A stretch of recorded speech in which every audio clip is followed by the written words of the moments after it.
I have the new OnePlus 8 Pro here. I've also got the new regular OnePlus 8, but I've been reviewing the OnePlus 8 Pro for a little while now, and it is a great, I was about to say it's a great little phone, but this is not a little phone. This is a great big phone. Anyway, as I've been reviewing the 8 Pro, I keep thinking about what we expect with OnePlus phones now, because the list is getting pretty long. We expect great screens, decent battery life, fast charging. So a lot of what I'm gonna end up talking about are the things that you might not have expected from OnePlus, which on this phone is wireless charging and IP68 water resistance. Also, you never know what to expect with OnePlus when it comes to the cameras, so we're gonna talk about that a lot too.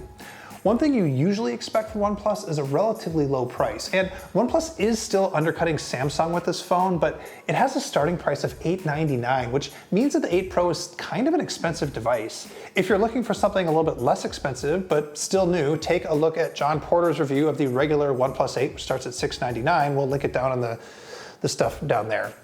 Anyway, the thing about OnePlus is there's always very, very high expectations for these phones, and the question about the 8 Pro is, can it meet them? So real quick, I want to talk about the stuff that you can expect from a flagship phone in 2020, including from a flagship OnePlus phone. If they had screwed any of this up, we'd really call them out, but they didn't, so we can run through it really fast. First is build quality. I think the build quality in this thing is really great. I already mentioned that it has IP68 water resistance.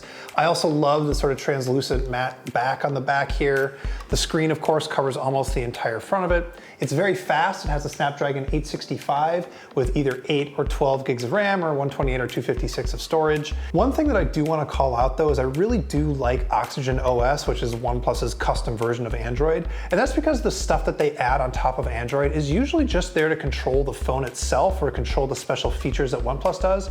It's not there to try and get you locked into some other random ecosystem that you don't care about. Samsung. I don't actually have a second camera over there because I'm shooting from home. Let's move on.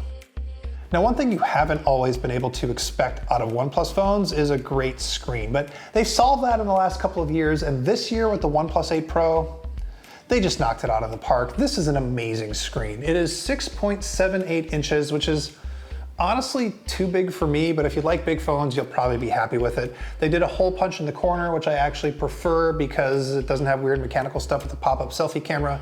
The bezels are very, very tiny on the top and the bottom, and it wraps around on the left and the right. But the big news, of course, is that it has 120 hertz refresh rate if you want it, and you definitely want it because any phone in this class needs to have a high refresh rate screen. It makes scrolling so much nicer looking, the animations are smoother, everything is better at 120 hertz. Highly recommend it. One thing OnePlus lets you do that Samsung doesn't is use at 120 hertz at its full resolution, 1440 by 3168. And you can do it, but it will definitely hurt your battery life, so I kind of recommend you don't. I've been leaving this at 1080 about half the time, and I haven't noticed that big a hit, and I've definitely noticed the improved battery life. OnePlus is also really proud of the color accuracy on the screen. I think it looks pretty good. They also have added some other weird features, like there's a motion smoothing feature for videos inside Netflix or inside Amazon Prime, and that sounds awful because motion smoothing is definitely awful on your television. On the phone though, it actually didn't offend me quite as much, and I'm not sure why. Anyway, I recommend you leave it off also because I also noticed a hit on the battery life when I had it turned on. Now, another thing that we were expecting because we saw all of the leaks is that this is the very first OnePlus phone to support wireless charging. So we'll put it on the charger and it is charging wirelessly, hooray! It'll work with any standard Qi charging pad. It'll also do reverse wireless charging. But the big new thing is this charger right here, which costs 70 bucks, by the way. It has a vent and a fan. It is their Warp charger, and it can charge wirelessly at 30 watts, which is incredibly fast for wireless charging. They say it can go from 0 to 50% in a half an hour, and I tested it, and it does. It charges up halfway in half an hour, which is pretty impressive. Now, this is the part where I wish I could tell you what to expect when it comes to battery life, but it varies really, really widely on this phone depending on what you're doing with it. It's got a 4510 milliamp hour battery, but you can turn on the full 1440 resolution. You can turn on a 120 hertz display. You can turn on an ambient display. You can turn on the motion smoothing if you're watching a bunch of video. You can do all sorts of stuff to just destroy this battery if you want to. If you turn a bunch of stuff off, you can get through a full day, and I have. And if you turn it all on, you can crush it in like 4 or 5 hours, which I have. I think that I'm confident in saying that this thing can last a full day. However, I'm not confident enough to say that the battery life is like stellar.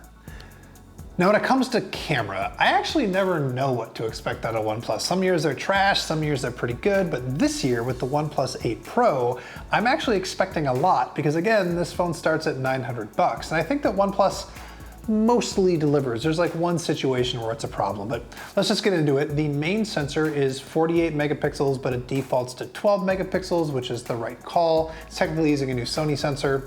There is a telephoto lens, which has quote unquote lossless up to 3x. It starts to be okay at like 8, 10x, and it really falls down after that. And then there's an ultra-wide sensor, and I actually give OnePlus a lot of credit on this one because they're using the sensor from last year's 7T, which means that the ultra-wide has a much better sensor than ultra-wides usually get, and I'm getting good results as a result. I think the ultra-wide is pretty good. Also, there is a color filter camera if you want to do weird color filter effects without post-processing. I don't know who asked for that. I don't know why it's there. Let's just talk results. So on the main sensor, I'm pretty happy with dynamic range, I'm pretty happy with color, and I'm also really, really happy with detail. I love using this phone for macro photos too. You can get pretty close and get really, really fine detail there as well. You can shoot 4K 30 video with their super steady, stabilization thing turned on. But again, if you really want to shoot video with a smartphone, I think your best bet is still an iPhone 11 Pro. Now, when it comes to night mode, I was actually very impressed with this thing. It held its own up against a Pixel 4, iPhone 11 Pro, or a Galaxy S20. Did not expect that out of this phone. So everything is great, but there is that one place where it falls down, and weirdly it's in like dim lighting, not super low light, but like, twilight, kind of dark, kind of yellow lighting. And here's what happens. So the OnePlus 8 Pro wants to do what a lot of phones want to do, which is slightly brighten faces, try to make them more even, and also smooth them out just a little bit. I don't like that very much, but it's fine. In most lighting conditions, you can't really tell. But for some reason, in dim lighting condition, this phone's worst tendencies just get multiplied. It makes my face way too bright, way too smooth, it over smooths, it's kind of a bummer. Portrait mode is fine, it's portrait mode, it's about what I expected here. Basically, overall, if they could fix that dim lighting issue, they would hit like a solid B+ or maybe even an A- on this thing. They're just not quite there. I don't know if they do this anymore, but when I was in grade school, we didn't get grades. We got these weird report cards that said, does not meet or exceeds expectations. And that's what I want to do with the OnePlus 8 Pro. I'm gonna give it a meets expectations, not an exceeds, but that's because my expectations were so high. They're charging $900 for this thing, and let's be honest, the Galaxy S20 Plus is gonna be discounted to about this price all of the time, which means that OnePlus doesn't get free passes anymore when it comes to quality or the number of features that it offers in this zone. And luckily, the OnePlus 8 Pro has all those features and it has the quality. This is a very, very good phone that really isn't missing any premium features.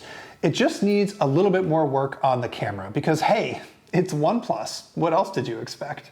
Hey everybody, thank you so much for watching. I mentioned it before, but I'll say it one more time. John Porter reviewed the OnePlus 8. You can click on something to watch that video, and you should. Click.